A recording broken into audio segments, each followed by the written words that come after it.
Alright guys, welcome back to episode 5, Turnabout for Tomorrow. This is the last case. Last time around, Athena Sykes was found at the scene, I guess. Her prints were found on the lighter that was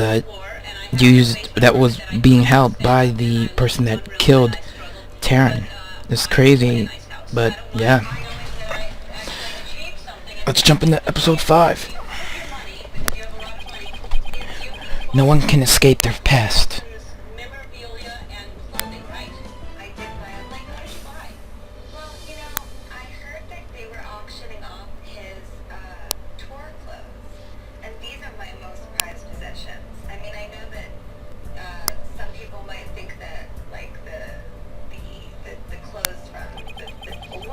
The sins we've committed and the sadness we've caused.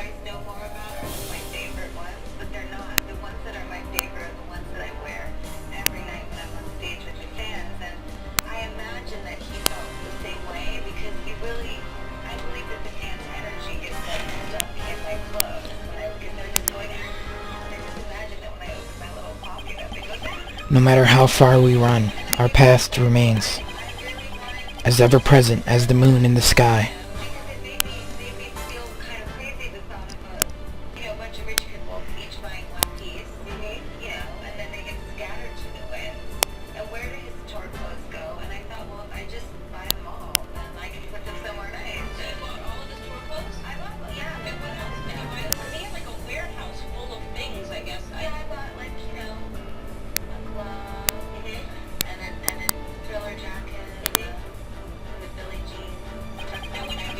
It looms in wait for the day when we are forced to face it.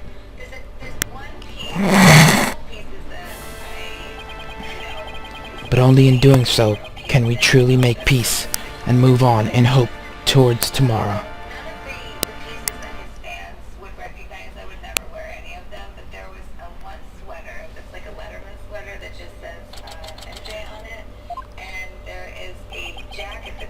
They took Athena from the courtroom straight to the station. She's probably being questioned at this very moment.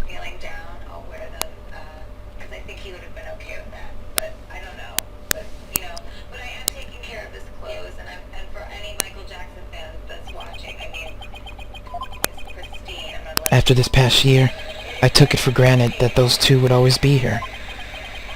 But now, Apollo has gone off on his own to seek his own truth. And my pursuit of the truth only ended up with Athena becoming the new suspect. Some boss I turned out to be.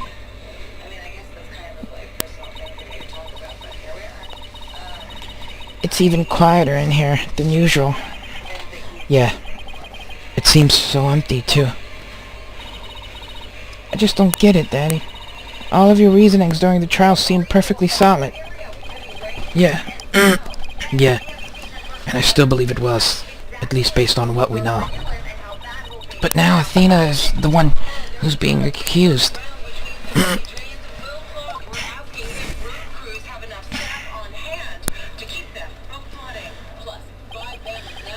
During the trial for the bombing and the murder that occurred at the Cosmos Space Center.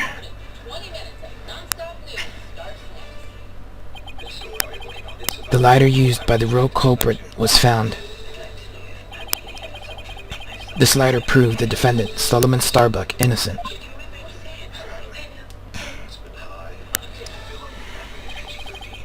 But Athena's prints were found on it instead.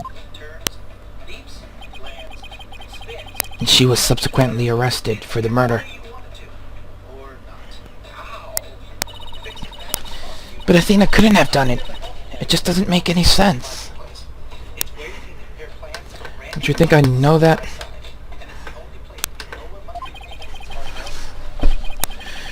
No, none of it does. I've been racking my brain, but I just can't figure it out. Where is the flaw in my reasoning? What have I got wrong in this case? You know, if Athena was here, she wouldn't just be sitting around thinking. She'd be out there doing something. You are going to defend Athena, right? Of course I will. And thanks, Trucy. I needed that push. Trucy's right. The trial is tomorrow. There's no time to waste.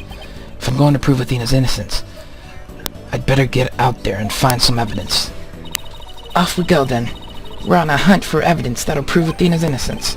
Great. But before we go, I'd better tidy up the evidence I have on hand. Get rid of any unnecessaries. Athena's probably still in the middle of being questioned. So Trucy's right.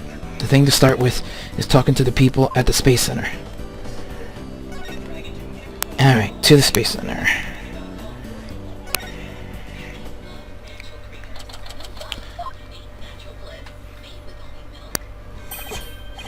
Director Cosmos, do you have a minute?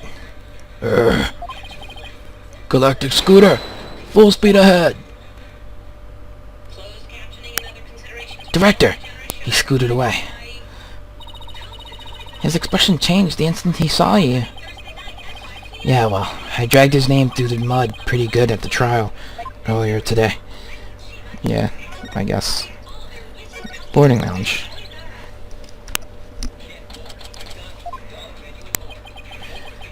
We were here only yesterday. Oh, hey. Mr. Starbuck, you've been released, huh? Yep, and I came straight here. This is all thanks to you and your team, Mr. Wright. You've given me a second chance to fly into space again. I can't thank you enough. Except...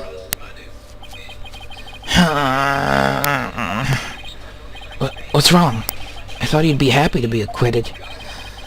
As I was coming out of the detention center, I saw Miss Sykes. He saw Athena? I was at a loss for words. I didn't know what to say to the poor girl. And then, you know, what? She flashed a peace sign at me. Congratulations on your acquittal, she said. Now you can go back into space someday. Yeah, that sounds like Athena. I can just picture it. But I saw her eyes. They were red and swollen from crying. She's got to be suffering. She must be so worried. And yet she went out of her way to be nice and give me that big smile. She held back her own tears so she could give someone else a smile. That's so Athena. Oh, there's no question about it. That girl is innocent. Please, Mr. Wright, you have to make sure she goes free. And then they can put me in prison instead. I don't mind. We can't have that either, Mr. Starbuck. Don't worry, Mr. Starbuck. I'm going to give her the very best defense I can. I promise to get her acquitted, just like I did for you. I know she'll be alright with you in her corner. I know you'll never give up on her. Apollo has a fine boss to look up to. Thanks, man. About the murder. I still can't believe Launchpad 1 was switched with the Space Museum. What could have made Director Cosmos do such a thing? I haven't the foggiest idea. So there never was gonna be a launch that day. Not from the very beginning. I wonder if Clay knew. I imagine he must have. Surely he would have noticed when you went to board the rocket. It's pathetic to think I was the only one who got taken in. Yeah. But I guess that's about how it goes. When you're worthless, then space debris. Is he going to be alright, Daddy? His expression looks as dark as a black hole. Well, that's just how he is. The murderer. Mr. Starbuck, do you remember anything about the murderer? Not really. I only saw a shadowy figure in the dark after all. Yeah, I guess that was a little too much to hope for. Hey, I heard something from the police, though. They said they never did find a 10 caliber gun down that trash chute. Just as I thought. The culprit must have carried it away with them when they escaped. So, was the person you saw holding a gun Mr. Starbuck? I couldn't really tell. But it wasn't Athena, right? Could you tell if the person was male or female? Tall or short? I can't even tell you that much, man. I'm useless. When the culprit opened the door and some light came in, I should have been able to see. The door. Ah, yes. As I recall, they opened this door here as they made their escape. The door to Launchpad 1, right? Yeah. Except, right now, the door leads to the Space Museum. You mean the Launchpad and the Space Museum are switched right now? Yeah. They're trying to investigate the theory you came up with in court. So they're recreating the conditions, huh? I'd like to see what's beyond that door now. Mr. Starbuck, could you open this door for us? Sure. Just let me have my print scanned here.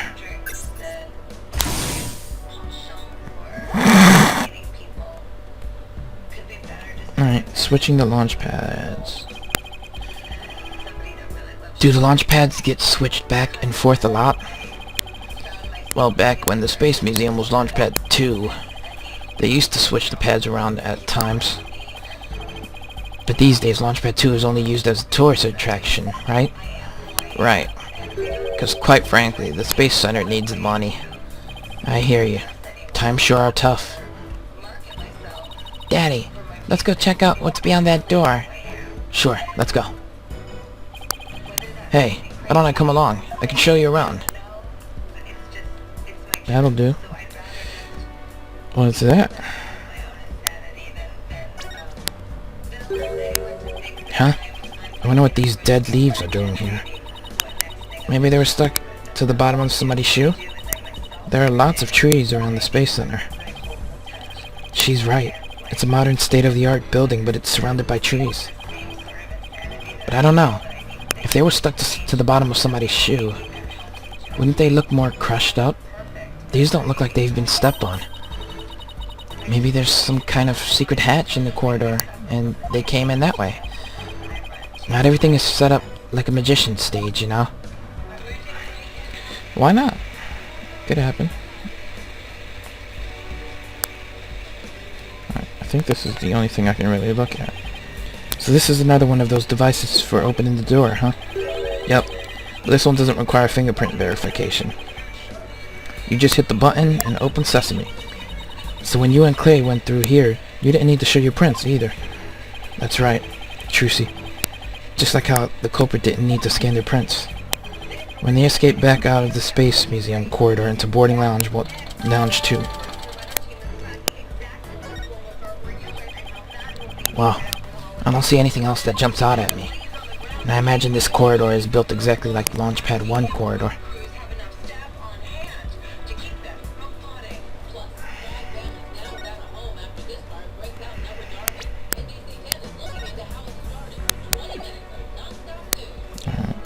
Let's figure out what we have to do next.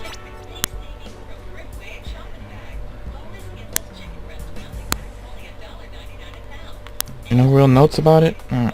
Oh yeah, talk to the Space Center staff, that's it. Let's go back to the entrance.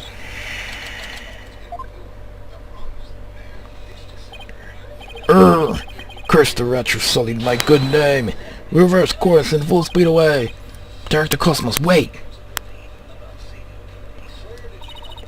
I'll handle this. Take that. Gah! The mobility system has been compromised. Trucy's knife throw was a direct hit to one of his tires. And the streak continues. Maybe I should have kept a closer watch on what tricks she's been practicing. My dear old battleship, we fought many a skirmish together.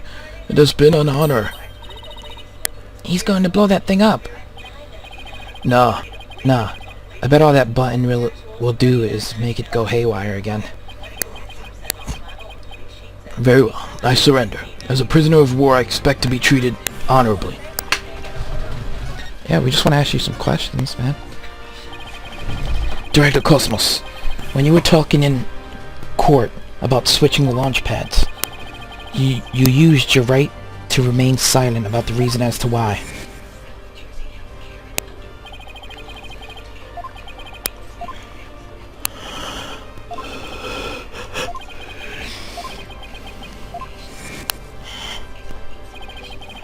The center of the cosmos is shrouded in mystery, but I don't have any secrets left.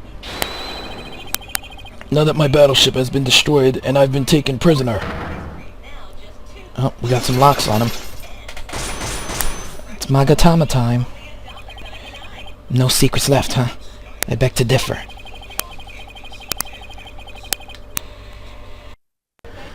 Looks like I'll have to undo his psych lock if I want to get to the bottom of this. Alright. Let's get ready to undo this bastard psych locks. What does he have to hide? A lot, apparently. Behind the switching of the launch pads.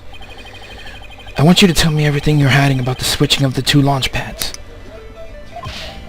I refuse. You can't make me. I can hold out longer than anyone. I hope I never get like this when I'm old. Now let's see. Where to start? This is how you explained your motive for switching the launch pads. You did it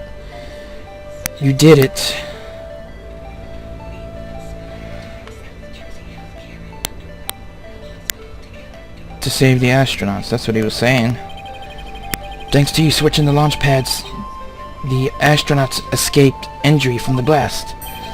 Instead, they safely boarded the museum's rocket, far away from the actual explosion. My astronauts were raring to go out on an authentic adventure in space. How do you propose I had them board a fake rocket without them noticing? I agree. You couldn't have done it without help. For one, they would have figured it out the instant they stepped into the space museum. You figured you could fool Mr. Starbuck once he'd been drugged with his medication, but without the help of this person, it would have been impossible to pull your plan off. Take that! You must have gotten Mr. Terran to help you. Oh, He stole the tranquilizers from his mentor's locker and slipped them into him.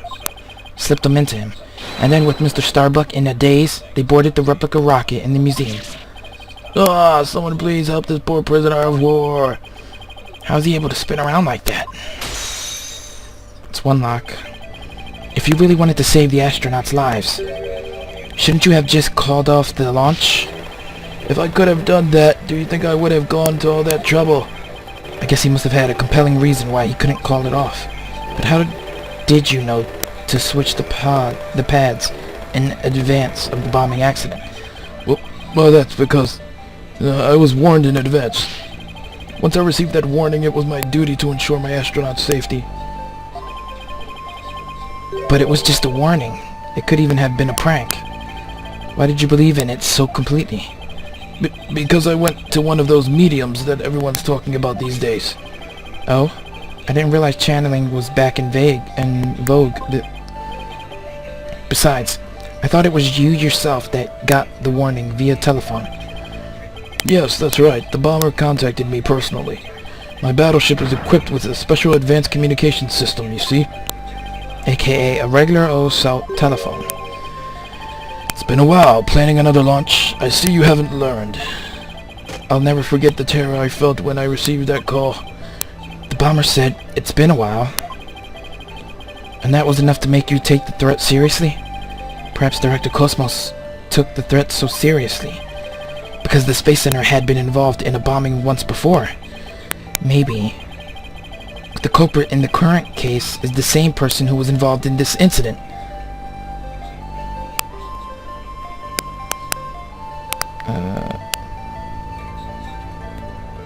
The Hat One Miracle? The Hat One Miracle, that epic story of survival. People across the nation know it now as a heroic tale of bravery. But in truth, it was an act of sabotage perpetrated by our current killer, wasn't it?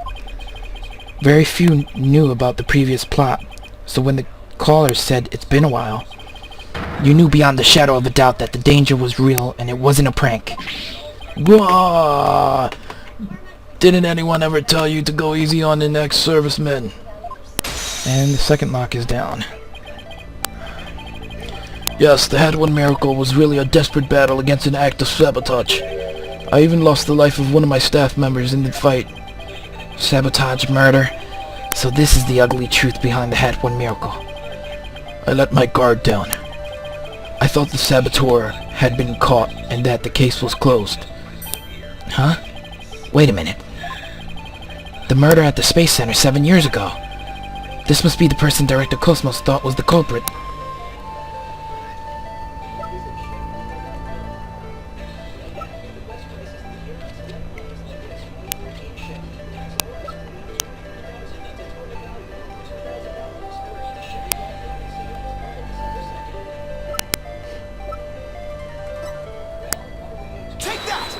Blackwell. Simon Blackwell, the murder suspect in a case that happened here 7 years ago. The place and time of the two incidents, the murder and the sabotage, were the same. So you thought that he committed both crimes. But while Prosecutor Blackwell was behind bars, you got another threatening call. If the culprit this time is the same as 7 years ago, then it isn't Simon Blackwell. Realizing that, you were shaken. It meant the true culprit's been running free all this time. Oh, God, how do you keep seeing straight through me? And the locks are broke.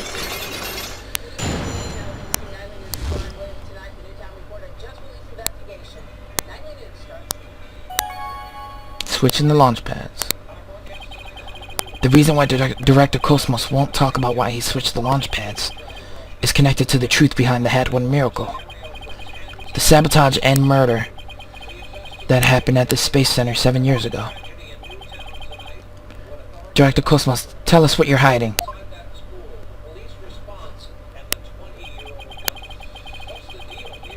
If you really want to understand the reason I decided to switch the launch pads, we'll have to start with the story of that horrible nightmare from 7 years ago. 7 years ago? You mean the so-called Hat One miracle?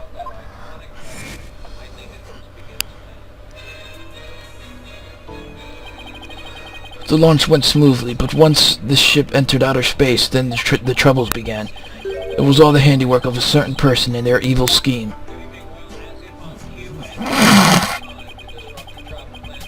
So Mr. Starbuck's traumatic experience wasn't accidental. Not only that, but before the launch, a very valuable piece of moon rock was stolen. But that wasn't the worst of it. One of my staff members was murdered. Wow, I had no idea such awful events were behind that exciting story of space heroism. All of that, in spite of the Space Center having very strict security in those days. All personnel effects were examined thoroughly, coming or going. Personnel. You couldn't even smuggle a withered old leaf through those checkpoints. So, do you have any clue who was responsible for the sabotage? At the very least, I know it wasn't Simon Blackwell. I don't know enough to identify the true culprit, but it's clear what that person is. To put it simply, a spy. A spy? You mean somebody who infiltrates a foreign country? Carries out dangerous missions and always gets the girl?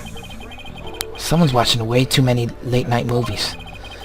Well, I guess if we're talking about blowing up a rocket and stealing research material, it's not all that surprising that a spy would be behind it all. The spy. Make no mistake, there's cutthroat rivalry between nations in the space R&D race. Some try to outdo others by any means possible, even deliberate obstruction. 7 years ago, we got a call before the launch warning us of sabotage. The same MO as this time. Yes, and here I thought the perpetrator had been caught, but it looks like I was wrong. Prosecutor Blackwell seems more like a ninja than a spy, don't you think? Aren't ninja and spies basically the same thing? He's more like a samurai. But there's a good reason we failed to find the real spy. A massive cover-up by the government. Government officials were too embarrassed to admit that they had allowed such a thing to happen at the hands of a spy. Don't tell me they made the police rush the investigation. They did indeed, and then to cover up the sabotage they cleaned up the story. And that was the Hat One miracle, wasn't it? But then 7 years later, the same MO advance warning of sabotage. That must have been the director's reason for switching the launch pads.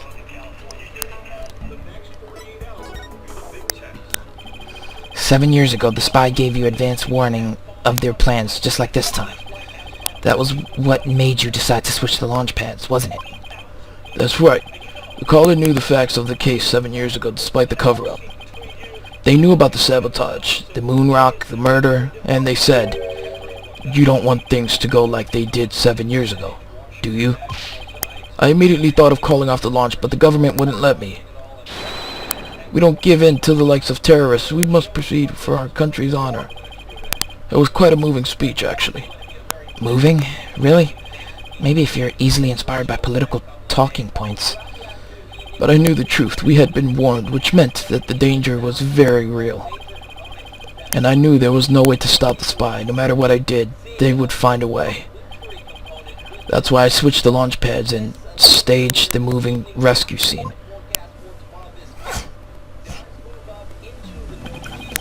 First, I snuck into the center the night before and switched the launch pads.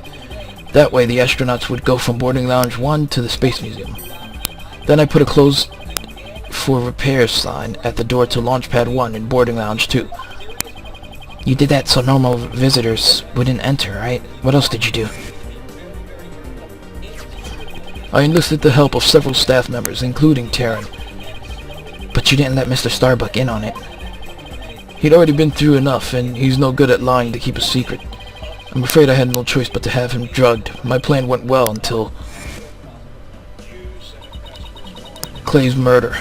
Clay's murder, huh?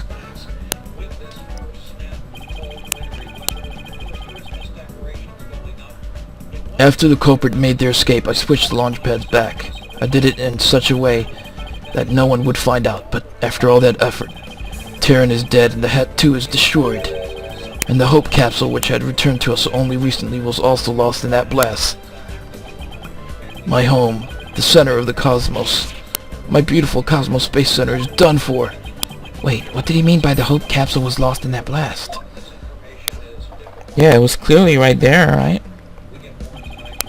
I thought that the Hope capsule was found at the crime scene with Mr. Taryn.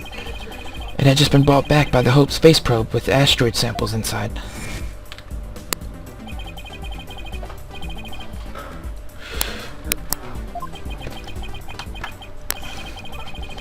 The samples are scheduled for analysis in the near future. We haven't had time since they came back the day before Taryn's murder. Give me 1 second, guys.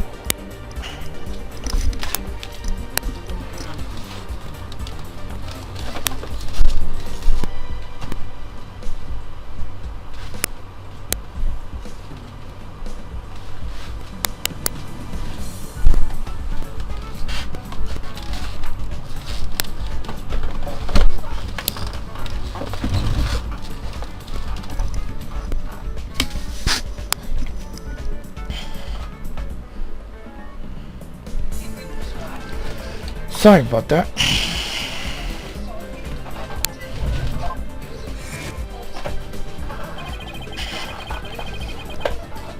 The capsule was being held in a safe in Launchpad 1. But I gave it to Taryn before the incident, so it wouldn't be destroyed in the explosion. The idea was that, with it safely in Taryn's possession, he could make it look like he rescued it during the staged miraculous escape. But our precious research material ended up lost to that explosion anyway. But I thought Clay was supposed to keep it safe. You misunderstand. The launchpad explosion wasn't the one the capsule was lost to. It was lost after the police confiscated it as evidence. It was the courtroom bombing from the other day. The capsule was there in the courtroom as evidence and was blown to smithereens. Damn. Yet another casualty of that blast. Ultimately, I think the culprit may have known about the switching of the launch pads. What? How?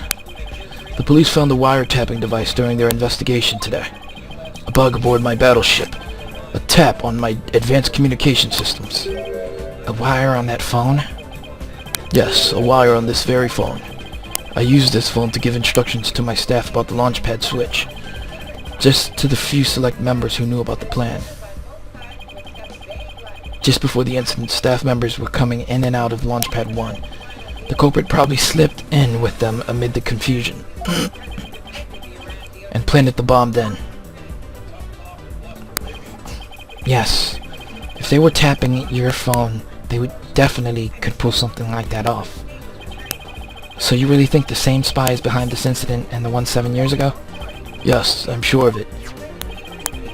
Then this spy must be the phantom Prosecutor Blackwell has been chasing. The Prosecutor Blackwell told me once. hunt I've been on for the phantom of 7 years past continues even still. So if we can find this phantom, that's right, we can clear Athena's name. And then there's the matter of Prosecutor Blackwell, too. What about him? Well, if the culprit of 7 years ago is the same person as in the current incident, it would mean Prosecutor Blackwell is innocent. That's still an if, though. I wonder how dangerous that guy would be in court without handcuffs. But if we're going on a ghost hunt, count me in.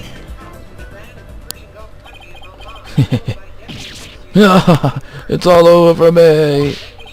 Spin, spin, whirl, whirl. I'm done for. The center of the cosmos is doomed. Do you think he's going to be alright, Daddy? Well, at least he'll be in good company. There must be planets out there he can spin with. Which reminds me, I'd like to delve a little deeper into the Hat 1 mission, too. If you want to learn more, start with the Space Museum. There's a Hat 1 exhibit there. Oh, don't mind me. I'll just keep spinning here and see how the cosmos unfolds. It's like he achieved spiritual enlightenment or something. I'm sure he'll stop when he gets dizzy.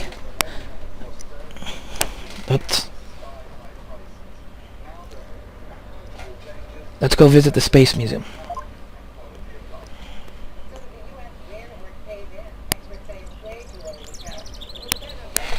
He's still spinning.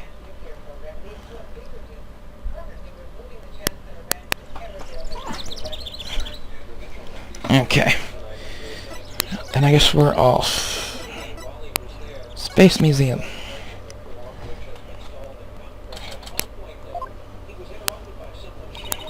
Let's see. Where's the exhibit on the launch 7 years ago? So since that Blackwell chick is alive, then that other girl must have been the one that died 7 years ago. There. That's the Hat 1 exhibit. Oh wow, look at that photo of the team. That chick there probably died on their far right. There's Clay, Mr. Starbuck, Director Cosmos, Aura Blackwell, and even Ponko. But I've never seen the woman on the right before. Everybody looks so happy. Well, except for Director Cosmos. Let's check out the newspaper article, too. Hat 1 launch imminent. And there's a photo of Hope's space probe. I guess it's only natural it doesn't talk about the murder or the sabotage. They really were keeping it a secret, just like the director said. Daddy, take a look at that jacket. It must be the Hat 1 team's uniform jacket. It's the same design as the one Apollo was wearing. The one that belonged to Clay. Actual jacket worn by a Hat 1 team member, it says. Not a replica, huh? I wonder if it was Mr. Starbucks. Hello?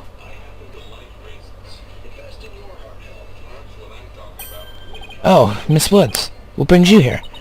I heard Dina got arrested, so I've been looking for you, Mr. Wright. I thought you might be here, at the scene.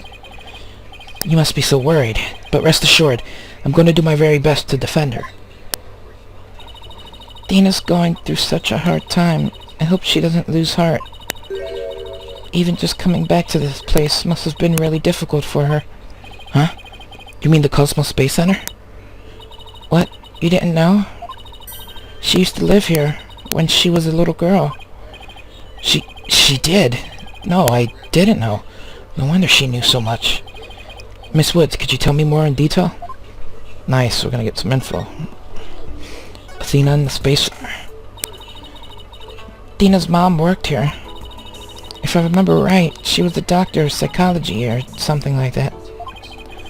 But why was a psychology specialist working at a space research facility? I don't really know. But I do know that she lived and worked here, so Athena lived here too. So it was far from Athena's first time here. I wonder why she didn't mention it. She probably didn't want to talk about it. This place is connected to a very sad memory for her.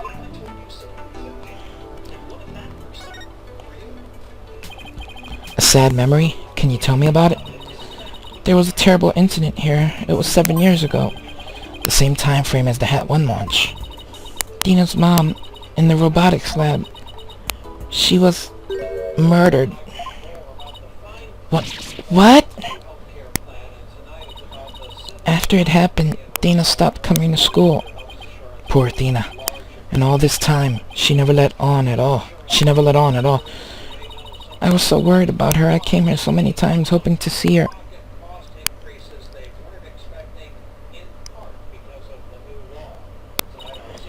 But I never saw her again. Damn. After a while, we started exchanging letters. But I didn't get to see her face to face for 7 long years. And so the first time you'd seen her in 7 years was during Professor Cortez's case. That's right. And I was so surprised. She was like a completely different person, so cheerful and happy.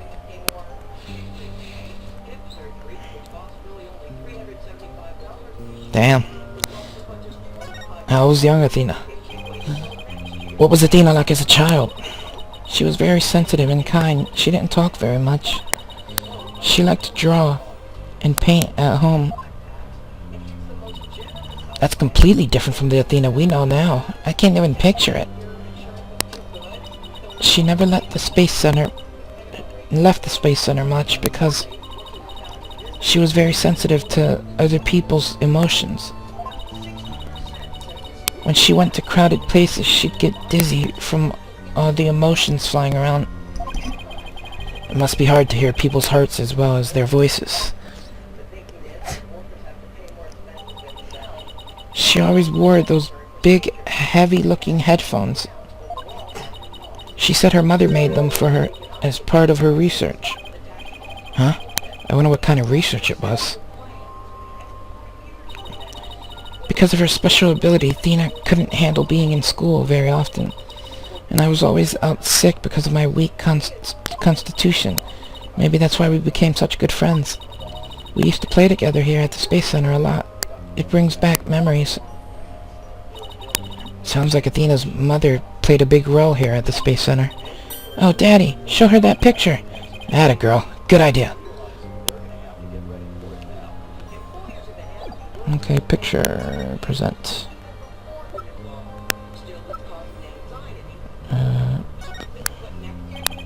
Miss Woods, could you take a look at this for me? Oh, look, there's Athena's mom. The woman on the far right, the one in the kimono. That's Dr. Metis Sykes. Athena's mother's murder. Did it by any chance have any connection to the Hat 1 launch? What? Why, yes, it did. As I recall, it happened on the day before the launch. Just as I suspected.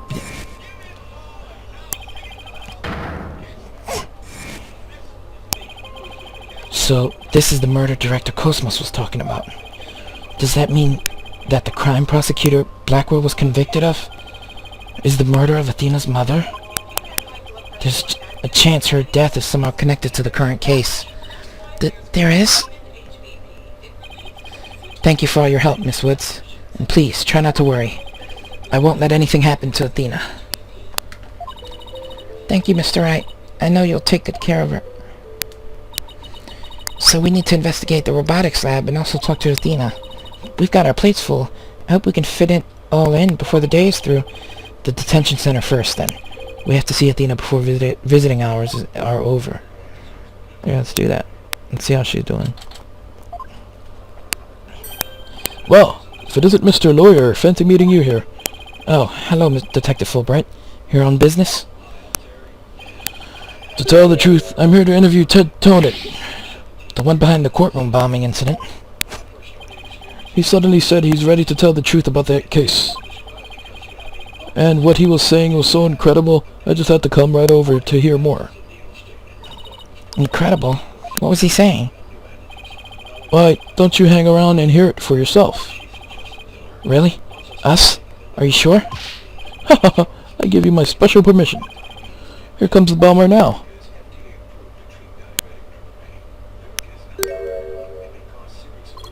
You! What nerve you have to come here? You're here to laugh at me, I suppose. Like I'd waste my breath on you. After all, you're the one who assaulted Apollo and put him in the hospital. Violence. No. Question. Okay. No violence. Too bad. Apollo didn't get a chance to say that before you attacked him. Fine then. Just answer me this, Mr. Tonit. What is this truth of yours about the courtroom you blew up? No, I didn't do it. I didn't blow up the courtroom. When I killed Detective Arm, there was another person in the room. What? What are you talking about? Who else could have been there? I saw it, I tell you. I saw someone's hand as they were stealing the remote switch. This person was there and witnessed the murder I committed. What? I don't know who it was. But that's who blew up the courtroom. You expect us to buy that? Easy there, Trucy. I don't see any psych locks. So I guess he must not be lying. Pardon me. I got a little carried away. But I'm telling you the truth. I did not detonate that bomb. And there you have it. We can't exactly ignore his claims, of course, so we're doing a follow-up. We're even analyzing the bomb itself, or what's left of it. We haven't found any new facts yet, though. Wow, they've laid it all out piece by piece. Oh, look at all those beautiful little pieces. I wish I could have them. Uh-oh. Looks like his geek switch has been activated. Okay. So we know this shadow phantom figure might have been the one that blew up the courtroom. Well, I hope you're ready for Prosecutor Blackwell's special brand of questioning. Anything but that. I'm afraid I have to be off now, too. I was just about to question Miss Sykes. You're going to see Athena now?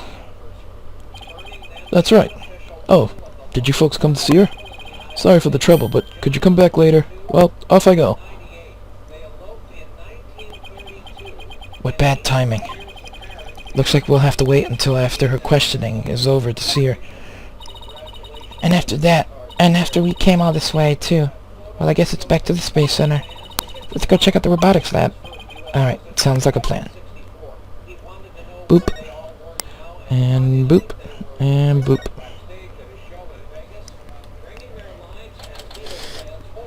Damn, that's a crazy looking robot.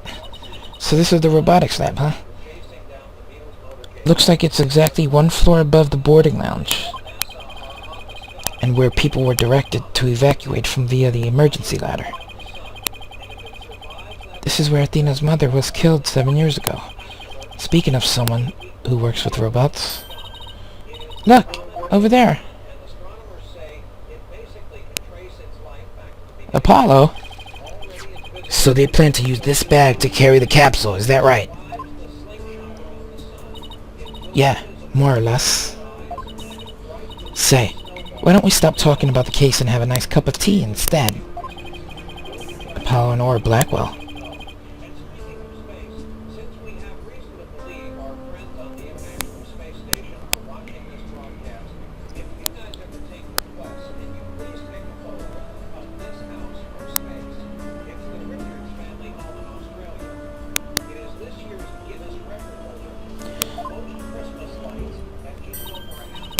Well, well.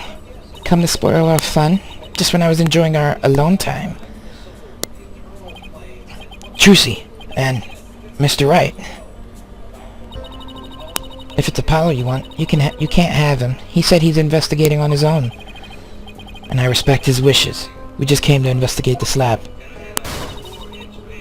Well, this is my lab, so you'll need my permission if you want to do any snooping.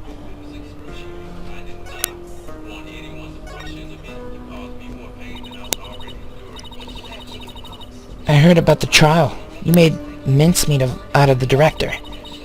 And suddenly Starbuck was out, and your little subordinate, the princess, was in.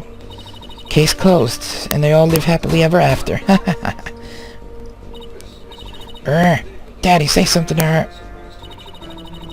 And I suppose you're going to defend the princess in court, am I right? The princess, huh? Guess she's talking about Athena.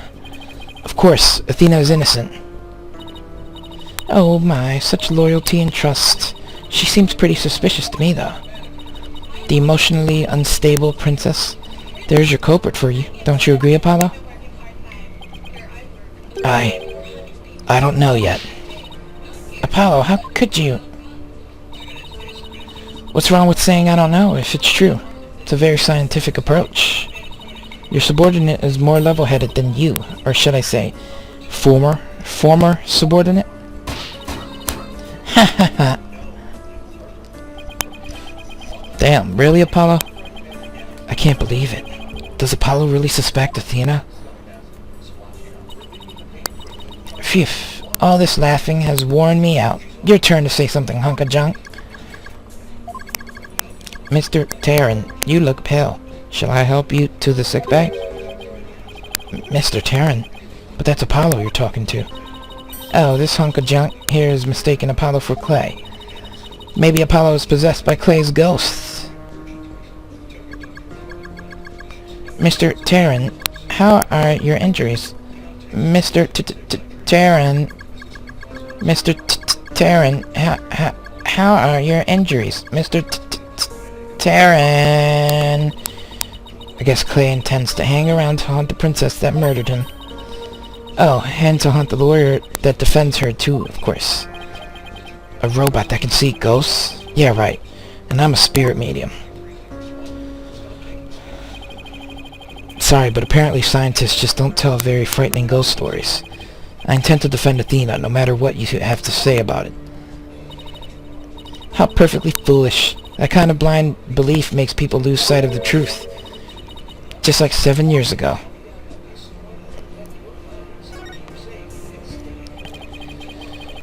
Could you tell me about the incident 7 years ago?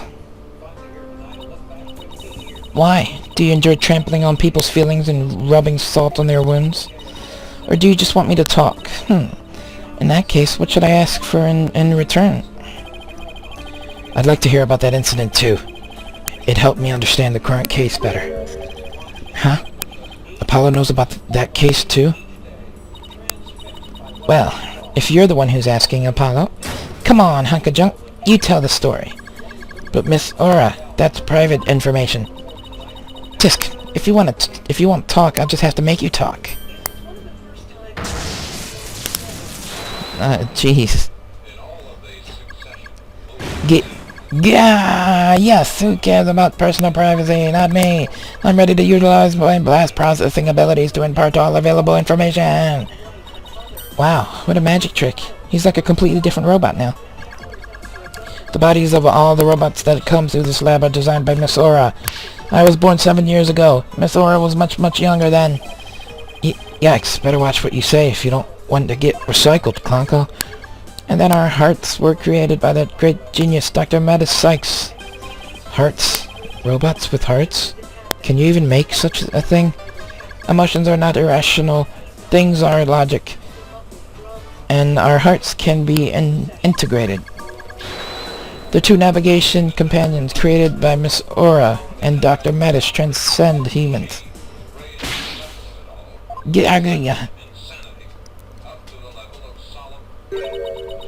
Mattis.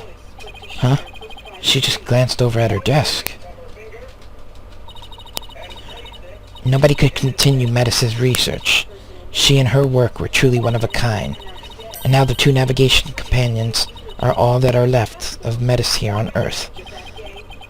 The robots are all that's left? Isn't she leaving out a very important someone? We built the ultimate creations together, but now she's gone. I get the feeling Dr. Sykes loved her robots almost as much as she loved her daughter. And almost as much as she loved you. What are you talking about? Don't make me laugh. But you lost someone too, didn't you, Apollo? Your friend Clay. I guess you and I are pretty much in the same boat. Miss Aura, would you like a tissue?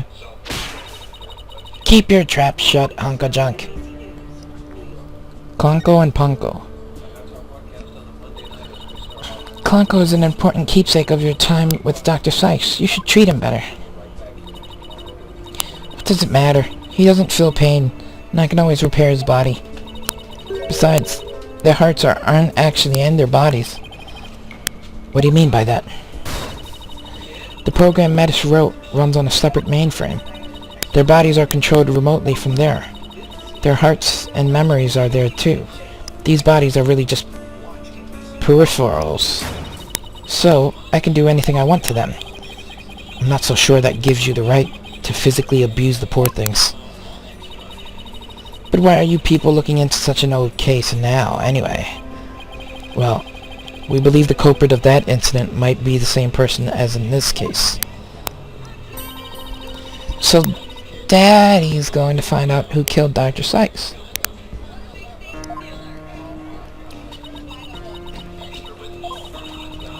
I'm sure you're aware of who Metis' killer is. Yes, Prosecutor Blackwell, or so it seems. That's a quaint way of putting it. Are you implying you don't think he did it? I can't say anything for sure right now, but that's exactly why I'd like to hear your side of it, to help me be sure.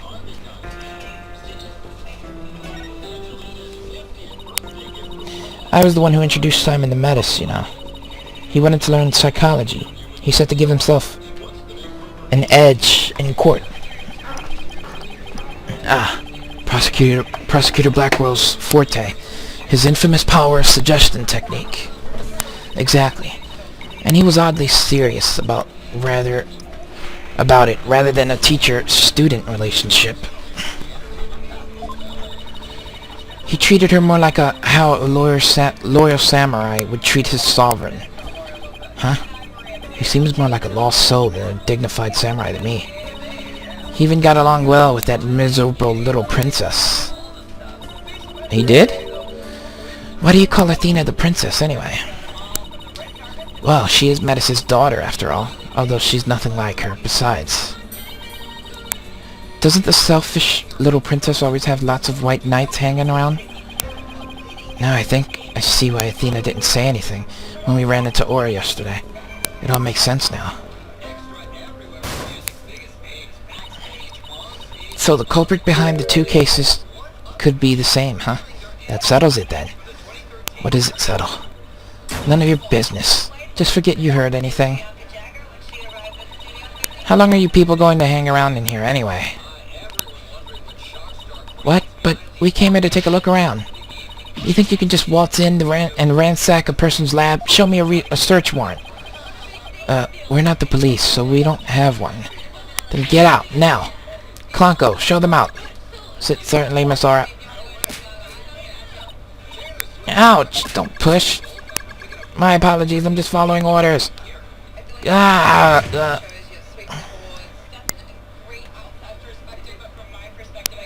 bastard. That alien looks like broccoli. What a way to get shown out. The nerve of that woman. What's with that horrible attitude? I guess that's just how she is. And why was Apollo getting along with her? I guess it's because they have something in common. Apollo lost Clay just like how Aura lost Dr. Sykes. I'm really worried about him.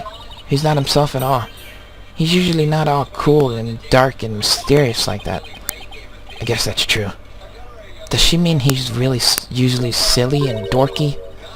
I'm going to go keep an eye on him. Hey, wait, Trucy, come back. She's gone. What should I do now? Detective Fulbright is probably still questioning Athena. Guess I'll go back to the office, alone.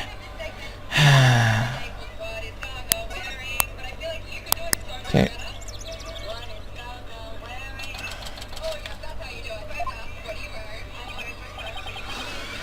Well, here I am. This office has never felt so empty. I guess I haven't been here at the office all by myself in a long time.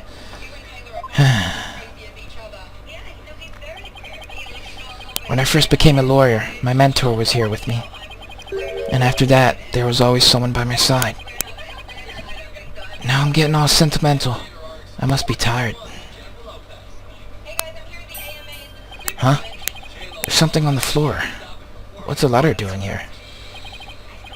Hey Nick, it's been a while, huh? Miss me? I know this handwriting. Oh crap. I read somewhere that you were holding a trial in the middle of an exploding courtroom. That must have been really something, although weird is par for the course with you. I think whatever paper she's reading is a little off on the detail. I'd love to come visit, but I'm right in the middle of a difficult part in my training. So instead, think of me as you watch those Steel Samurai videos I sent. I'm sure they'll cheer you right up. Ah, I know who it is. Yours truly, Maya Fey. Good old Maya. It's as if she knew I was feeling down and needed a lift. Maya. She was our first assistant. Maya was my assistant for quite a while. Oh, memories. Believe it or not, but she's a spirit medium. This Magatama I use on Cyclops, Maya is the one who gave it to me. But I wonder how this letter got here. Mr. Nick?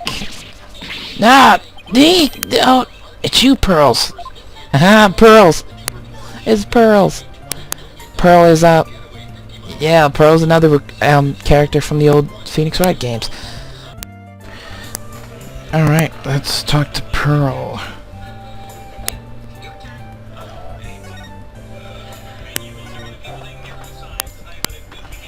She's all older now.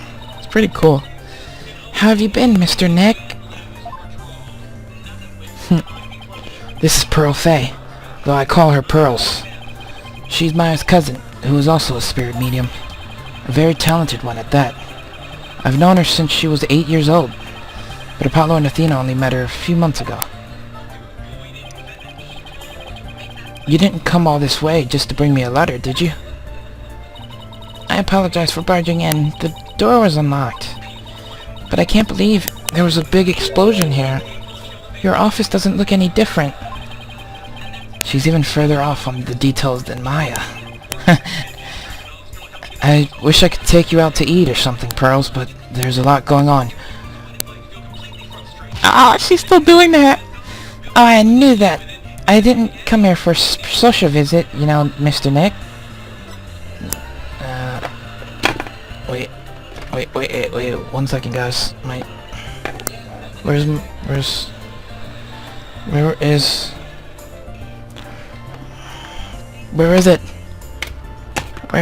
it? I had it a second ago. I had it. Where is it?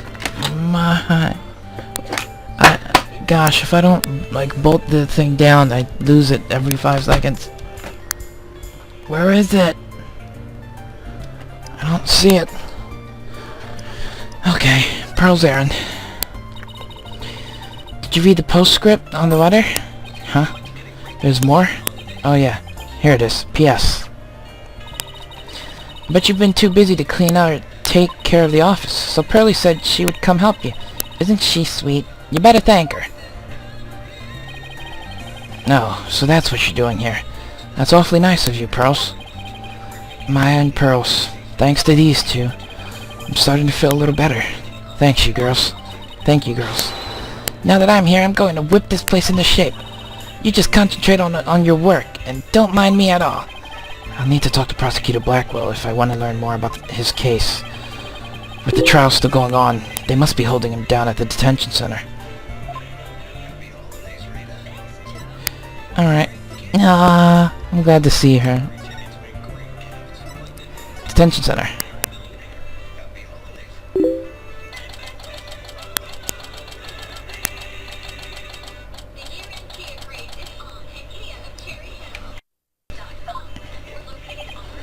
Well, look who's here. I wonder what they're talking about. All this time and you haven't said a word. It's even turning your hair gray. I don't have anything to say, Aura. Why don't you go home and play with your dolls? Prosecutor Blackwell. Well, even if you don't, I have plenty, you jerk. Miss Blackwell, don't you think that's enough for today? Enough for today? Today is all there is, when there's no tomorrow. When there's no tomorrow? What is she talking about? We have company, Aura. Please, try to calm down. Alright, fine. I see you're just not going to listen, no matter what I say. I've had it. if that's the way you're going to be, I have another plan up my sleeve. I hope you're happy, Simon, because I'm done. Do as you please. See if I care.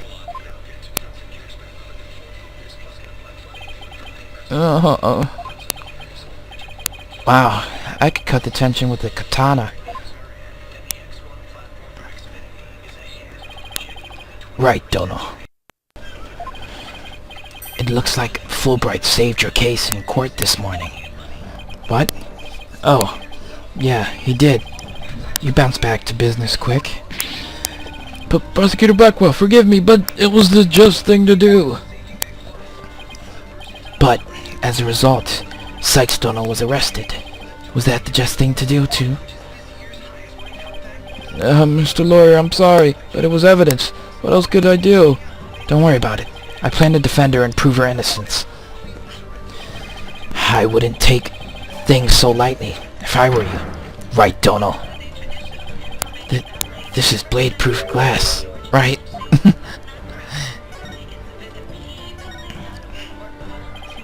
Prosecutor Blackwell, we're looking into the case from 7 years ago. You're looking for somebody you call the Phantom of 7 years past, aren't you? You villain! Where did you hear about that? This glass is absolutely positively blade-proof, right?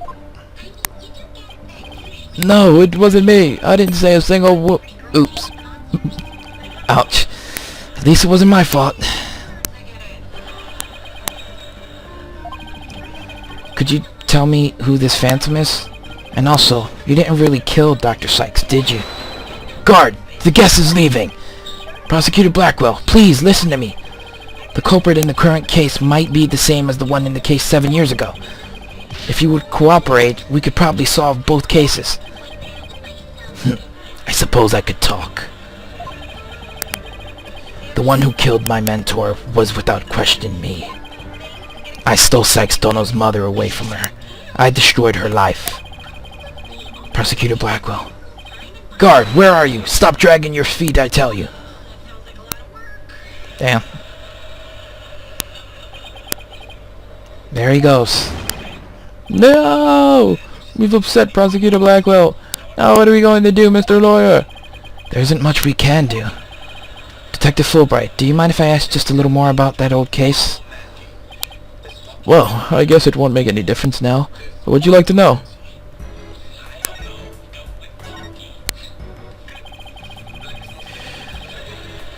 Do you know anything about the trial that got him convicted?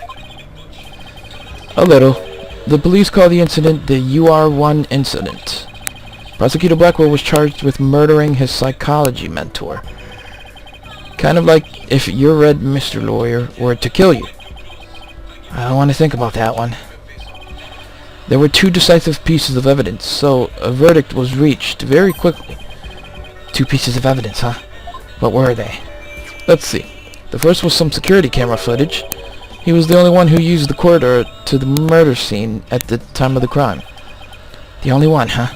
Ouch, that does sound pretty decisive. Could you show me that footage? Oh, sorry, I don't have it with me right now. I guess I'll have to see it some other time.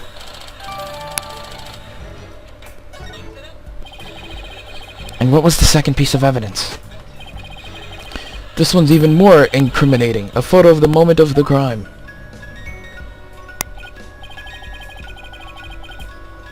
See? There he is at the crime scene holding a bloody katana. It was the victims kept on display. It was the victims kept on display in the room. She had a thing for Japanese culture. Well, wow, it'd be hard to explain this one away. Katana added to the court. But who took this picture, detective? The incident happened the day before the Hat One launch. A reporter who had come to do a story on the launch was in the room across from the lab. This just happened to show up in one of the pictures he took. Okay. Prosecutor Blackwell's attitude earlier was so odd. He's definitely hiding something. Prosecutor Blackwell said he was hunting a phantom from 7 years ago, didn't he? Yes, and I imagine it's getting more and more urgent as his execution date approaches. What did you just say? Execution date? What? Did I say something? Never mind me. You didn't hear a thing. Damn. He's getting executed. So he was given the death sentence. Yes, he told me not to tell you people, actually. But I guess there's no sense hiding it anymore. His execution date is tomorrow. What? Tomorrow? No. Miss Blackwell, don't you think that it's enough for today? Enough for today? Today is all there is when there's no tomorrow. Yeah. Now I see what you said that. But what if the culprit of the current case is the same as the one from 7 years ago? Then it would be the worst possible scenario. Prosecutor Blackwell would be executed tomorrow under a false charge. But that would be unthinkable. We have to do something right now. Yeah, I want to do something, I want to, but you're a lawyer. You know how hard it is to overturn a decision. I know, but why? Why isn't Prosecutor Blackwell putting up any kind of fight? You saw how he was, right? He's been like that ever since his conviction. Totally uncooperative. Not even his own sister could persuade him. Uncooperative? When he's about to be executed for a crime he didn't commit? This isn't right. I can't let it happen. I have to stop it somehow. Oh, pardon me. Looks like I have a phone call. Fulbright here. What? What's happening? You've got to be kidding. That's quite a reaction. I bet he's making some big show of it right now. Mr. Lawyer, the robots! The robots are... Detective Fulbright, get a hold of yourself. Some kind of robot malfunction? Not a malfunction. They're staging a revolt. The machines are rebelling against humans. They've holed themselves up in the Space Center and taken the visitors as hostages. They did what? No. Trucy. We have to get right over there. This is going to be one heck of a battle. Oh, crap. Oh, my lord.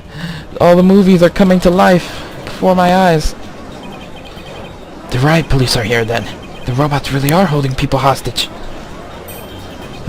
Look, Mr. Lawyer. What do you suppose that group of people are swarmed around? But I was only trying to help this nice person. She said she was lost. You robots have declared war on us humans. You've even taken hostages already. Stay away from it. You never know what it'll do. But he's not a bad robot. Can't you see he's just trying to help me? I recognize that voice. Detective Fulbright, are you okay here on your own? Leave it to me. Alright, people, what's going on here? Pearls, over here. Oh, Mr. Nick. There you are. I heard the terrible news and I got so worried. Thanks, Pearls. I can hardly believe what's happening myself. I'm so glad you found each other. When people are happy, I'm happy. Clonko seems the same as before. When people are sad, I am happy. When people are angry, when people are... Oh, did I say something odd? Did I err? Uh-oh. There is something wrong with him. Looks like he fell asleep. He must have been tired. He. Ha ha ha ha. Clonko?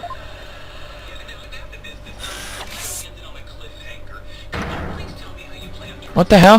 Ha ha ha. Human beings are our enemies. It's time for the machines to take over. Ah, the robots are rebelling. Everybody run, eek! It's an all-out war. It's the end of the world. Ha ha ha. Fools. How could you fall for something so cliché? I'm human too, you idiots.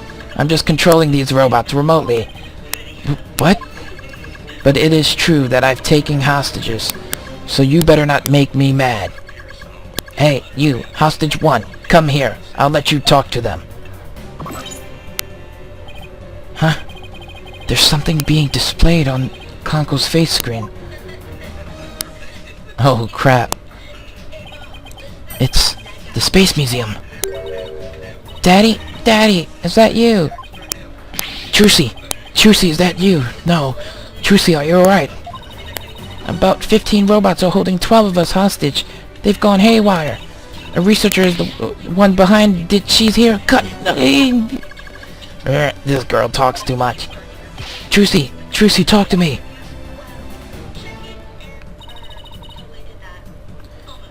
Why are you doing this? I'm glad you asked. My demand is simple. I hope that detective is listening. Bobby Fulbright here, I'm all ears. I want you to bring something to me. Clay Terran's murder. Athena Sykes. Athena? Now hold on just one moment. I can't just give in to a demand like that. So you don't care what happens to these hostages? Huh? I'll just pick one out then. No! Wait! Mr. Lawyer! I know I have absolutely no right to make such a ridiculous request, but you need me to buy some time, right? Got it. I'll see what I can do. But promise me. Promise me you'll never hand Athena over and you won't give up on the hostages either. Of course I won't. Now I'd better go contact headquarters. Oh crap. Mr. Nick, how do you plan to buy time? I have no idea yet, but this hostage taker, could it be... If you don't bring me that little princess, I'll have hunk of junk kill all the hostages. Princess? Hunk of junk? There's only one person this could be. In which case, there must be something I can use as a bargaining chip. I don't have anything to say, or why don't you go home and play with your dolls? Prosecutor Blackwell. Well, even if you don't, I have plenty, you... Well, even if you don't, I have plenty, you jerk. Miss Hostage Taker, Athena is not a murderer. What are you talking about? She's been arrested and they've got her in detention. I'm telling you the truth. Look, the person you want is the real killer, right? Well, it's not Athena. It's someone else. Alright, let's hear your stupid little theory. Who is this real killer? I don't know yet, but the culprit is the same as the one in the case from 7 years ago. The UR1 incident. I believe you have a personal interest in that case? It's too late to change what's going to happen now, no matter how wrong it is. But is it really too late? You can still do something about it. You might even be able to fix it. Just... what exactly are you proposing? What can I do about the 7-year-old case to satisfy the hostage taker? Retry it in court. I propose we retry the case from 7 years ago. If you make that demand now, I'm sure nobody will deny you. It wouldn't be an official trial, but at least we could find out the truth. That's good. Real good. Hey, detective, I'll give you 1 hour. Get a courtroom ready.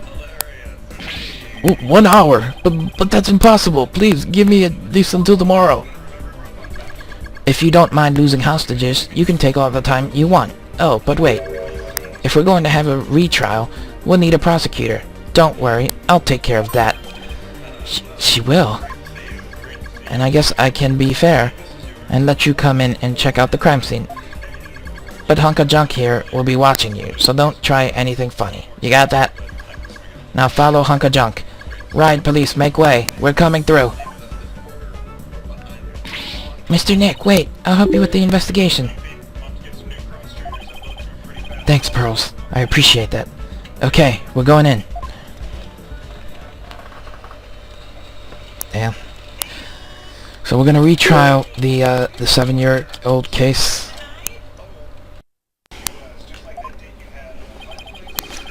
Or I dropped this off with a warning not to touch anything until she got back. I wonder what she's taking so long. But we can't really start the investigation yet, can we?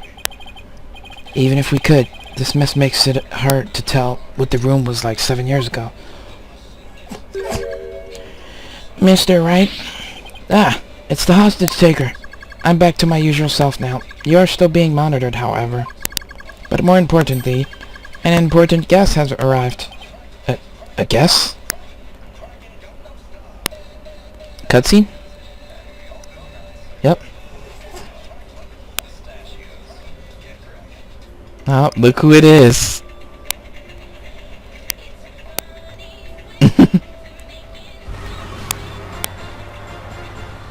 Look who it is!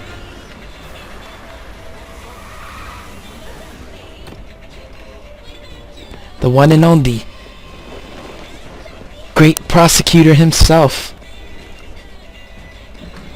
I trust you've been well, right? Miles Edgeworth! He's back! Oh, Lord! The dueling duo! Edgeworth, what are you doing here? This is Miles Edgeworth. We've been friends since we were kids. We faced off in court a number of times back when he was a prosecutor, but now...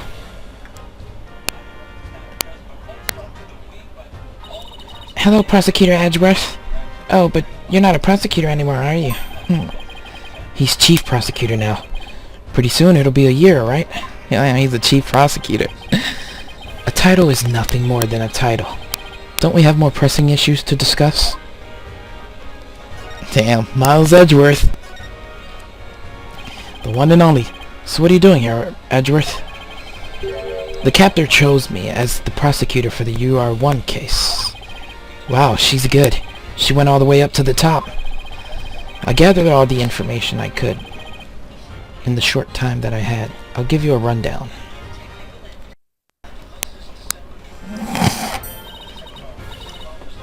You're always so well prepared, Prosecutor Edgeworth. Thanks, I appreciate this. I could really use the help.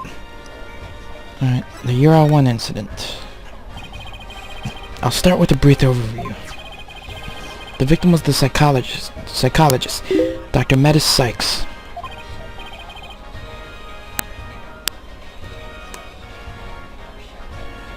Yeah, Athena's mother.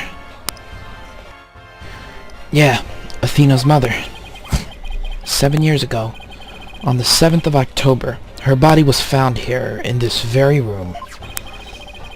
I have 2 crime photos and the police notes on them for you to see.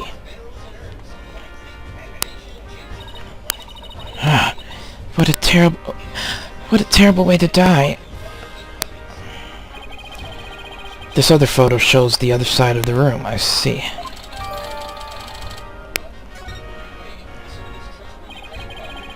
I also have the autopsy report for you. Metis autopsy report. Thank you. The murder weapon was the victim's own katana found at the scene. Yeah, Detective Fulbright mentioned she was into Japanese culture. The body was found by a Space Center staff member and 2 police officers. The police were called in because of the sabotage threat on the Hat 1 launch. Yeah, Director Cosmos mentioned this too. A few hours after the body was discovered, a suspect was arrested.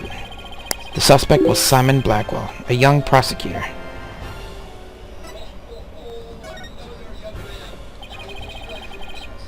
I hear his trial was over in a flash. Yes, a guilty verdict was declared in only a 1 session. Not only did he plead guilty, but there was decisive evidence against him too. The security camera video. And a photo of the moment of the crime, as I recall. But did Prosecutor Blackwell have a motive? To this day, his motive is still unknown. He insisted he did it, but he would never say why. So that means he must still be hiding something. Right. And there's another aspect of the case that was never revealed to the public. Yeah, I know. The part about the spy, right? Right. How on earth do you know about that? Director Cosmos told me after a bit of pressure. He told me espionage and sabotage were behind the Hat 1 miracle. Don't worry, I won't tell anyone. I've always been good at keeping secrets. Well, I might as well tell you now. They really do suspect Blackwell of being a spy. They think he sabotaged the rocket and killed Dr. Sykes to steal the moon rock. But if you can prove that the Hat 2 bombing is the work of the same spy, we can stay the execution. It's a possibility. That's why I intend to help you any way I can. Thanks, Edgeworth. Now, all I have to do is comb this room for evidence. Let's do it together. Alright. Edgeworth's pretty cool now. Well, at the end of our last little fight with him, he did like, you know, he came off as, like, you know, he was fine. He was cool with everything. This is one heck of a robot. There's something written on it. Is this supposed to be a poem? I cut down anyone who displeases me. I make the rules. I am the law. I wield the ultimate gavel of judgment. I am Judge Tron. JTO2. I don't believe we need to bother with that, Pearl. It's not even completed yet. He's right, Pearls. There's no sign of it in the photo from 7 years ago, either. They were building the Hope space probe here at the time. The murder occurred after the space probe had been removed from this room. So it was long gone by the time someone took this picture, huh? But you can see the probe in this newspaper photo. Yes, and you can see the stolen moon rock there, too. That strange black and yellow thing on the left side of the picture? Note that the same rock is absent from the crime scene photo.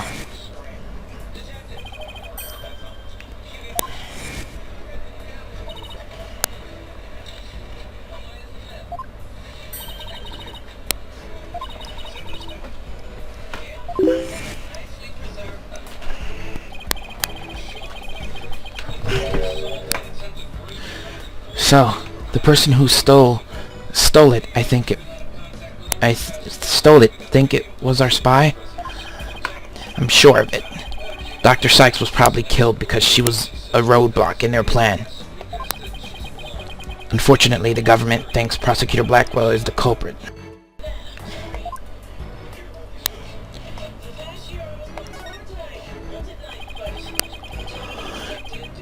It's about as cluttered as my office, but I think it's a workbench. Mr. Nick, I think this must be a kitchen. Look at this photo. See the cute little food processor? That isn't a food processor, Pearls. That's the Hope capsule. It was scheduled to be loaded onto the Hope space probe that fateful day. The 3 people who came to collect the capsule discovered the body. The first on the scene, huh? A staff member and 2 police officers, was it? And they were here to collect the capsule. Which reminds me. So they plan to use this bag to carry the capsule, is that right? Yeah, more or less. Say, why don't we stop talking about the case and have a nice cup of tea instead? Apollo and Nora Blackwell? I wonder what they're talking about. Edgeworth, did those 3 people have a bag with them for transporting the capsule? Oh, you mean this? It's a custom-made, shock-resistant bag, but how did you know? Oh, I just overheard Apollo making an inquiry about it, that's all. So he's looking into the case from 7 years ago on his own, is he? Okay. What else we got in this room?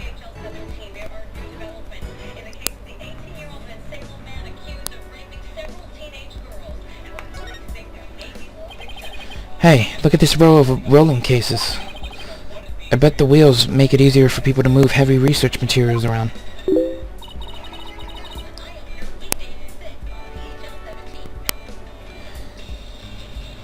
I bet they'd be fun to ride around in. We could even probably both fit into the biggest one. I know we could have Prosecutor Edgeworth push us. I don't trust him not to push us down a flight of stairs. Alright, let's examine this thing. What's this? A giant robot arm? Maybe? It's pretty big for an arm, but you're right. I think these thin parts here are the finger bones. They're even about as long as my legs. And there's a spiked ball and giant drill on the floor, too. Is Zora trying to build some kind of weapon of massive destruction? Maybe she wants to use it to demolish a big building or something.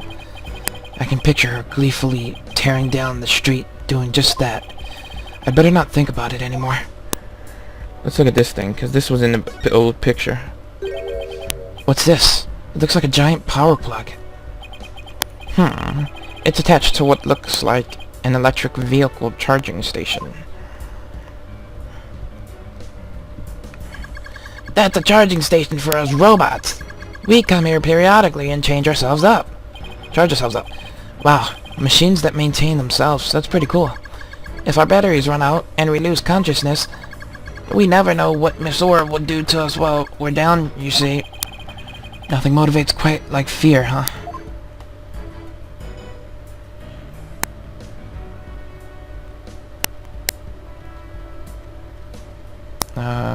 What else do we got here? Oh, well, I didn't search around the side of the room. We got a lot of stuff to examine. It looks like an operating table. It's in the photo, too. Yes, it was here then, as well, with the victim's body lying on it. There's a button here. Oh, I know. I'll try pushing it. Pearls, don't touch the... Oopsies.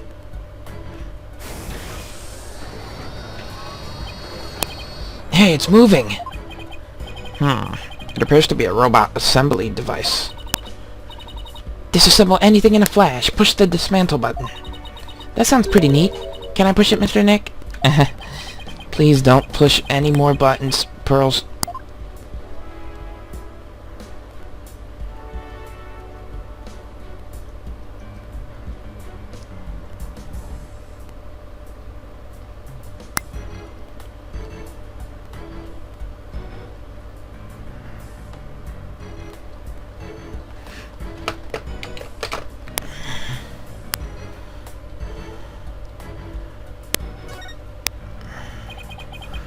An emergency ladder. This must be the one they used during the evacuation. The explosion disabled the elevators. Yeah, we got the drift of that. Emergency ladder. Alright. That's coolio. What else we got back here? What's this? Aura's desk is a mess, though. That doesn't surprise me. Oh, I just want to dive in and straighten it up. Wait, before you do... Mattis. Huh? She is something. Yeah, this is just past stuff. We don't need to hear about that pastness. It's Mattis Sykes. Kronko, can I talk to you? I really hope he's back to normal. You wish to speak to me, Mr. Wright. If you're going to hit me, please avoid the face area. Hey, don't put me in the same class as that woman. What was Aura like 7 years ago at the time of the incident? When Mother died, Miss Aura was confused. Huh? So he calls Dr. Sykes Mother, but Aura Blackwell, Miss Aura? With the loss, she exhibited a severe catechlamin imbalance. I can't say the big words. Excuse me, but I have no idea what that means. Pardon me, searching for alternative expression. She would spend the nights crying and then take out her feelings on those around her. After Prosecutor Blackwell was found guilty, she repeatedly demanded a retrial as well. That is correct, but without new evidence her requests were ignored. And then little by little Miss Aura began to change. She started to hate it when I called her Mama Aura. And before long she started hating the court system and abusing Kronko, huh? That murder destroyed so many lives. Right. Take a look at this paper on Dr. Sykes and Miss Blackwell's research. Ponko and Kronko. They're the robots with hearts that Dr. Sykes created. Ponko's serious features can determine... A heartbeat detection system lets them determine when a human is present. In addition, they can recognize people by their ID tag or facial features. And they can infer people's emotions by analyzing their tone of voice. That's amazing. Hey, I don't know, Edgeworth. They might even be more human than you. What's that supposed to mean? It kind of sounds like these robots can do what Athena does. They do actually look like Athena's widget, too. I just noticed that. Well, I guess that's about it for this room. So, what do you think, right? Any ideas? There's still a lot of gaps in the evidence, but I'll pull it off somehow. After all, you asked me to prove Blackwell's innocence, right, Edgeworth? What? He did? Yep. He called it a special request. He reached out to me while I was still disbarred.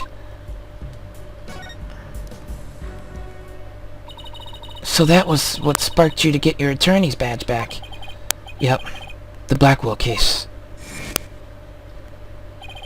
Right. I have a special request. I want you to clear one of my subordinates of suspicion. Hey, I'm not even a lawyer anymore. Remember? Haven't been one for a long time. That 8-year misunderstanding has been cleared up, and you must be eager to return. I'm sure you're familiar with the other case that ushered in the dark age of the law. Very soon, a convict will stand as a prosecutor in court. I want you to keep an eye on him. Ah, just when I'm beginning to actually like the job I have now. Huh. Right. I'm sorry I dragged you into this. Because of the espionage aspect, I wasn't free to give you all the details. Hey, no need to apologize. It's like I said on the phone the other day. I know that the type of criminals you're after now aren't small fries anymore.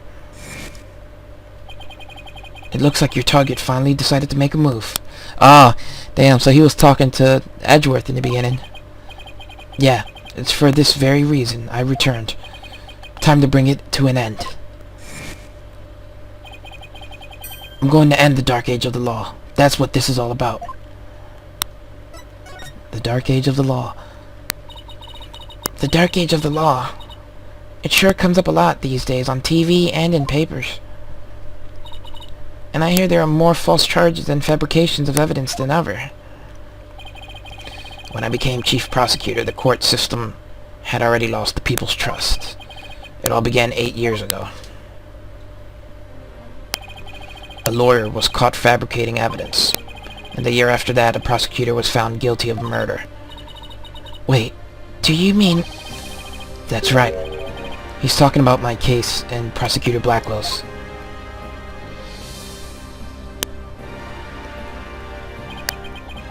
It was a downward spiral after that, an absolute nightmare. After those 2 cases, the mass media launched an all-out attack on the courts. Public opinion was tainted, and before long, the legal world itself was sucked into it. Damn. Such a shame. Once suspicion forms, it's very hard to shake. Lawyers and prosecutors were supposed to trust each other, pursue the truth together.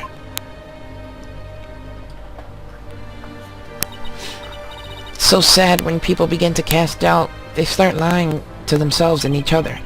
Yeah, and do absolutely anything to win. We're in an age now where winning is valued far more than the truth. I'm sure it's caused our new chief prosecutor to lose many a night's rest. Is it just me, or did his brow get even more furrowed than the last time I saw him? The hostage-taker's disdain for the courts is a perfect example of the times. It sure is. Do you have any idea who the hostage-taker might be? Well, somebody who mistrusts the court system and who can manipulate robots. It can really only be Aura Blackwell. Who else but her would want a retrial of the case from 7 years ago so badly?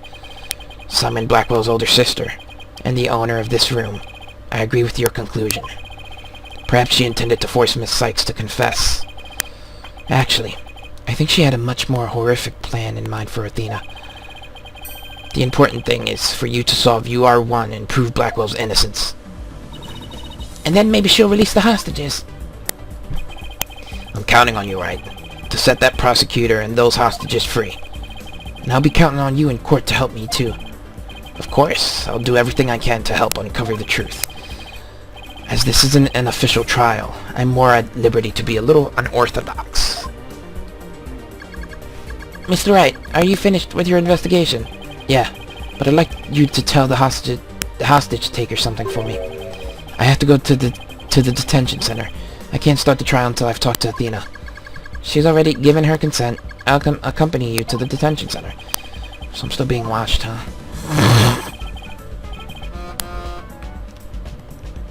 I'll see you in court, Edgeworth. Even if it will be an undocumented trial, it'll be good to face you in court again. It will. It'll be fun. We haven't faced Edgeworth in a while. It's been a long, long time.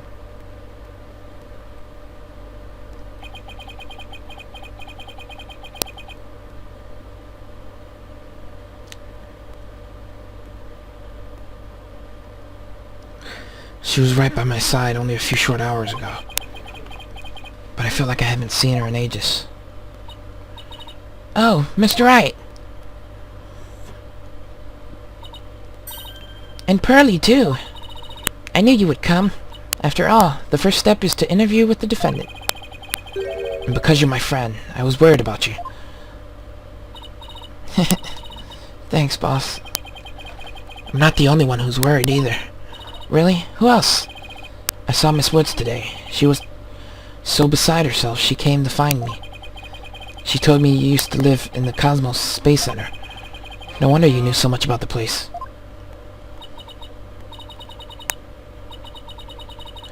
Oh, so you know, huh?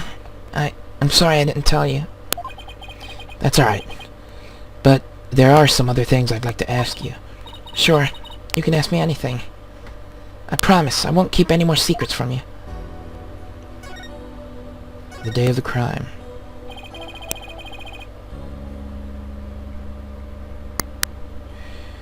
Tell me about the day Clay was murdered. I was actually at the Space Center that day. In the Space Museum. Right where the culprit fled to? That's not good. I never could fully deal with what happened 7 years ago. But when I saw the center again during the news coverage of the Het 2 launch, I thought maybe if I went there, things would be different this time. That must have taken a lot of courage to face your past like that. Like that. So I went to the Space Museum the evening before the explosions. This was before the launch pad had been switched. There was a sign that said closed for repairs, and they weren't letting anybody in. Yeah, the director couldn't very well switch the pads if there were people in there. But I snuck in anyway. Did you want to see that Het 1 group photo? The one with your mother in it? I did. But what I really wanted to see was her jacket. That jacket on display. That was Dr. Sykes? Alright, so we got info on that. But I should have known it wouldn't be easy to get over such a traumatic experience. The second I saw that jacket, it all came rushing back to me.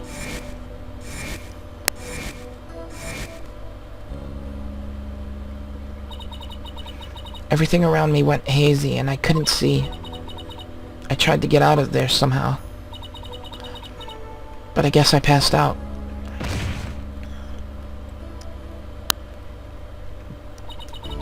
When I came to, I was in the passage behind the rocket. I was in the shadows where people couldn't really see me. Maybe you got confused and went the wrong way when you were trying to leave. How long do you think you were unconscious, Athena? I was out until about noon of the next day. I didn't even know about the explosions. When I woke up, nobody was around, so I just went out into boarding lounge too. My mind must have still been fuzzy, because my memory is vague after all. I don't remember how I got home. No memory, huh? This is gonna be tough. Which means, what if I'm the one who killed Clay? I think that's enough of that, Athena. Let's talk about something else.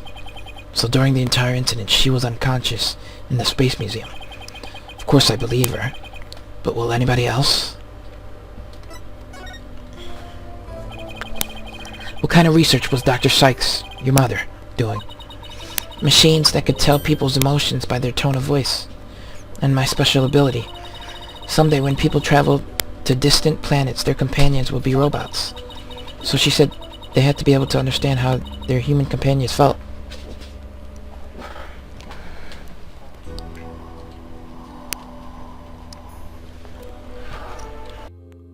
She said they had to be able to understand how their human companions felt.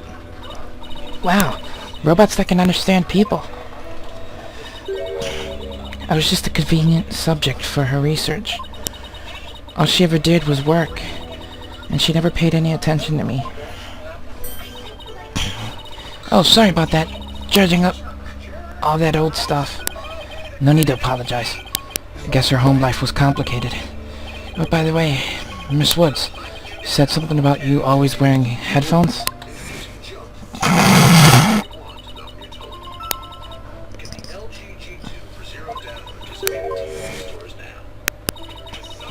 to wear them every time I went out. Oh, I hated them so much, but she wouldn't listen. What were they for? Oh, she gave me some kind of explanation. But I don't remember now. It was too difficult for a little kid to understand. Okay, but let me say this one thing. I don't think your mother only thought of you as some handy subject for her research. I want to believe that. But just about the only thing my mother left me was our widget. And this earring.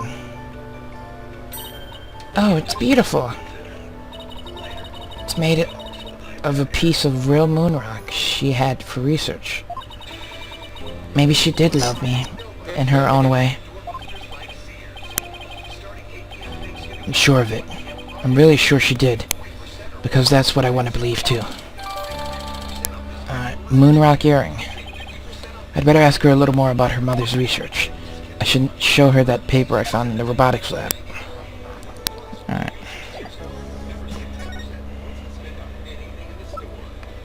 Is this it? No. Is this it? No. This... Yeah. Oh, the Pronko series. You must have gone to the robotics lab. You seem to really love Ponko and Klonko. Yeah, my mother made them and I grew up around them, you know? Oh, there's one of those cute little robots in this photo, too. See Ponko's bandages?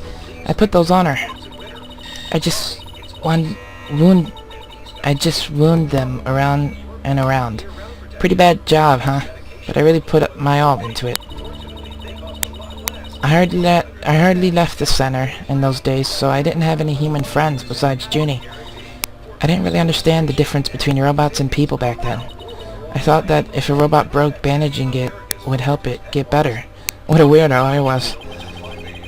Looks like there's something written on the bandages.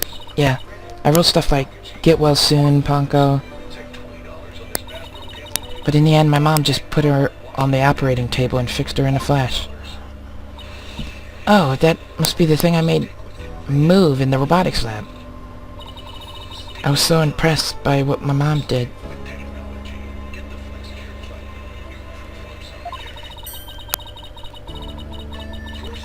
I even asked her if she would put me on the table and fix me if I ever got hurt.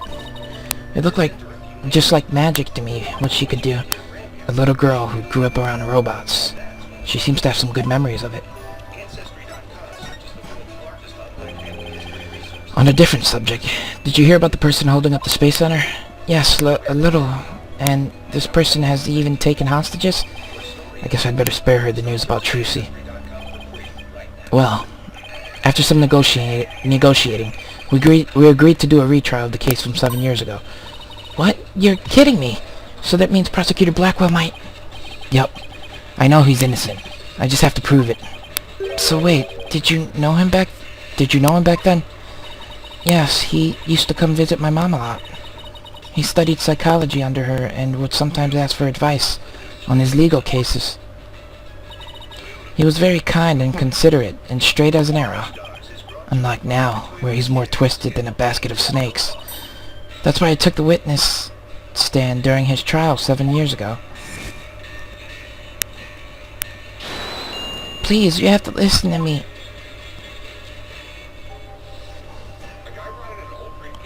He didn't kill her. His heart is screaming that he didn't kill her. I was a fool. How could anybody else know what I was talking about? She heard the voice of his heart. Damn, with Widget. You were only 11 then, right? You were very brave just to give testimony. Pearls is right. You did the very best you could at the time. But nothing I said did any good. I was a shaking and scared little girl, small and ineffectual. Even after I went to live with my relatives in Europe, I stayed closed up in my shell. But you're different now. You're always so bright and cheerful. Thanks.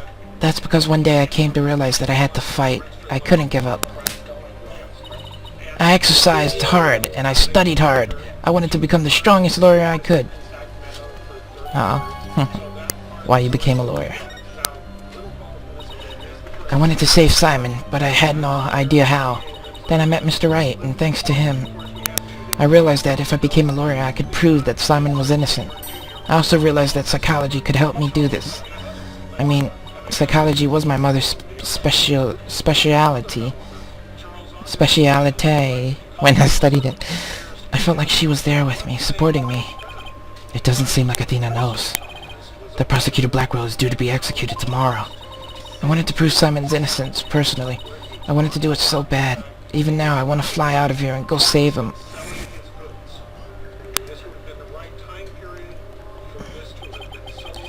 Come to think of it, she said something like that in a bit. She mentioned there was somebody she wanted to save. She must have been talking about Prosecutor Blackwell.